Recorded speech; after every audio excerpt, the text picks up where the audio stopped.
टेरेसवरचा भाजीपाला मी दाखवते आणि सुरुवात करते पालेभाज्यांपासून.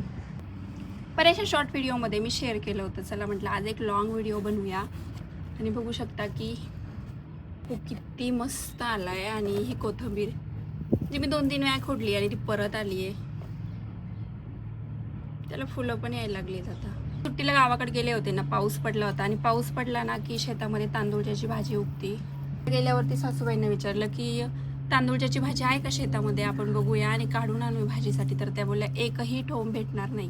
पण काय माहिती आहे ना की फवारामध्ये ते ना म्हणजे जाती, ती जळून जाते आणि ती येतच नाही फवारा मारून मारून. कुंडीत तांदूळची भाजी आहे आणि मी ती खुडत नाही, त्याचं असं बी येऊ देते आणि ती नंतर दुसऱ्या कुंडीमध्ये टाकते, त्या जेणेकरून त्याचं बी जास्त वाढतं म्हणून.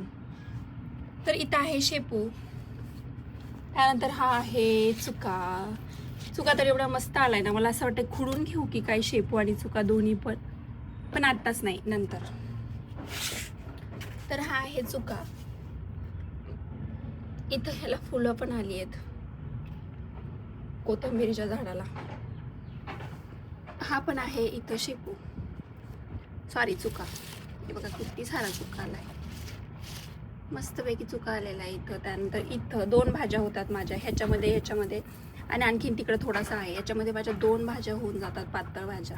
कारल्याचे वेल आहेत जे की असे आता वाढायला लागलेत. ते मस्त वेल आलेत कारल्याचे पण. याच्यामध्ये पण वेल आलाय. तुम्हाला सांगितलं ना की तांदूळची भाजी भरपूर येते. तर हे बघा, याच्यामध्ये आणखीन तांदूळची भाजी आलेली आहे. आणि आणखीन ही छोटी आहे ना, ही पण तांदूळची भाजी आणि ही पण उगती आहे. आता मी याचं बी धरणार आहे याच्यासाठी, त्याच्यामुळे मी हे सगळं ठेवलं आहे. ह्यावाल्या ग्रो बॅगमध्ये पण तांदूळची भाजी आली आहे. मध्ये मी लावली कोथिंबीर, जे की हे छोटे दिसत आहे ना, ही कोथिंबीर आहे. आणि साईडला काही तांदूळची भाजी अजून उगती येते. याच्यामध्ये पण कोथिंबीर लावली होती, पण मध्यंतरी भरपूर पाऊस होता ना, त्यामुळे पावसामुळे ना सगळा सत्यानाश झाला त्याचा. हा आहे गवती चहा आणि हे आहे कार्डबोर्डचं ना, टीव्हीचं होतं. त्याच्यामध्ये मी असं छोटे शेपू लावून दिलाय. इथे एक टोमॅटो आहे, आता मी ते दुसरीकडे ट्रान्सफर करणार आहे त्याला. आणि हे ते याचं नाव मला माहित नाही, पण हे ओव्याचं असतं ना, ओव्यासारखा वास येतो याचा. त्यानंतर ह्या ड्रममध्ये मी लावलंय एक दोडका लावला होता लावताना आणि एक वालाच्या शेंगाचा वेल लावला होता. म्हणजे मला असं वाटलं की दोन्हीपैकी एक तरी येईलच. मग हे दोन्ही पण आले. आता हे कोरडं झालं एकदम, पाणी टाकावं लागेल त्याला. खूप सारी फुलं आहेत, पण हे वाला फुल हे मेल आहे आणि ते लगेच गळून जातं. असं हा वेल गेलाय, इकडून गेलाय, मला असं इकडं सोडलाय मी. त्यानंतर इथं ह्याच्यामध्ये ना आळूची पानं आहेत. ह्या आळूची पानं आहेत आणि ह्याच्यामध्ये पण दोडका लावलेला आहे मी. ह्याच्यामध्ये पण आणखीन 2 दोडक्याची झाडे आहेत, सॉरी वेल आहेत, 2 वेल आहेत. आणि याला पण आता यायला लागले छोटे. हे बघा, हे बघू शकता तुम्ही. आता ह्याच्यामध्ये पॉलिनेशन कसं करायचं ना, ते मी तुम्हाला दाखवते. आता हे मेल आहे, हे फ्लावर आहे ना, हे मेल आहे आणि हे वाला आहे ना, हे फिमेल आहे. तर हे असं केलं ना की याचं पॉलिनेशन होऊन जातं आणि मग ते फळ छान येतं. म्हणजे गळून जात नाही ते फळ, जे काही असेल त्याचं असं पॉलिनेशन होऊन जातं, तुम्ही बघू शकता.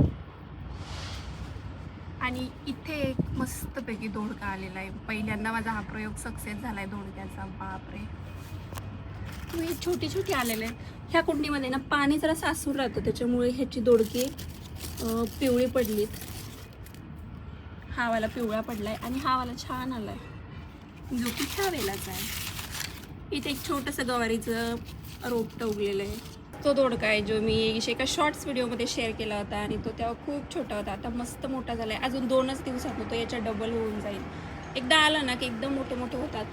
हे एक फुलामागचं आहे, याला मी पॉलिनेशन केलं होतं, हे पण छान आलं आहे. आणि आत्ता मी केलेलं ते म्हणजे हे वालं. ग्रो बॅगमध्ये आहे एक वालाचा वेल, इथं एक आहे ह्या ग्रो बॅगमध्ये आणि इकडून पण एक आहे, इथं पण एक आहे, इथं पण एक आहे. याच्या शेंगा मी याच्या अगोदर एकदा तोडल्या होत्या आणि आता ह्या अशा आहेत काहीशा. पुन्हा छान आलं. आता ह्याची पण माती एकदम कोरडी पडली. त्याला पण आता याला पण भरपूर असे फुलं आलेले आहेत. एक वालाचा वेल आहे. मी वालाचे वेल एवढे लावलेत ना, मग मला असं वाटत होतं की किती येतील येऊन येऊन, जेवढी येतील तेवढे येतील, परत जातील, असं मला असं वाटलं. म्हणजे जळून जातील काही आणि काही येतील. तर इथं आपण हा वाला एक वालाचा वेल आहे. आता हे अशा अस्वल आहेत ना, हे बघा, हे झाडांना ना म्हणजे कुरदडून टाकते पानं त्याचे. हे बघा असं वाला. तर मी काय करते, आलं ना की वेल हलवते आणि जर खाली एखादं पडलं ना तर टेरेसच्या खाली फेकून देते. आणि ही एक पपईचं झाड आहे, ज्याला की असे फुलं यायला लागली पपईला. आंबाडी लावली होती मी त्याच्यामध्ये. पुन्हा एकदा याच्यामध्ये आहे चुका, भरपूर सारा चुका आहे. आणि ही तांदूळची भाजी. त्यानंतर याच्यामध्ये पण आहे शेपू आणि हे 2-3 चुक्याचे झाडं आणि एक टोमॅटोचं झाड आहे. एक तुळस पण उगली याच्यामध्ये. याच्यामध्ये मी पालक लावला होता, पण तेच अस्वलाने खाऊन टाकलं, त्यामुळे मी ह्याच्यामधलं काही उपटून टाकलं. हे असे पानं कुरतडतं काहीतरी, माहीत नाही काय होतंय. पण हे बघा, ही अशी वाली आळी आहे याच्यामध्ये. ही पानं कुरतडती अशी वाली आळी. आहे माझा टेरेसवरचा भाजीपाला. कसा वाटला कमेंट करून नक्की सांगा. आणि आवडला असेल तर लाईक करायला विसरू नका.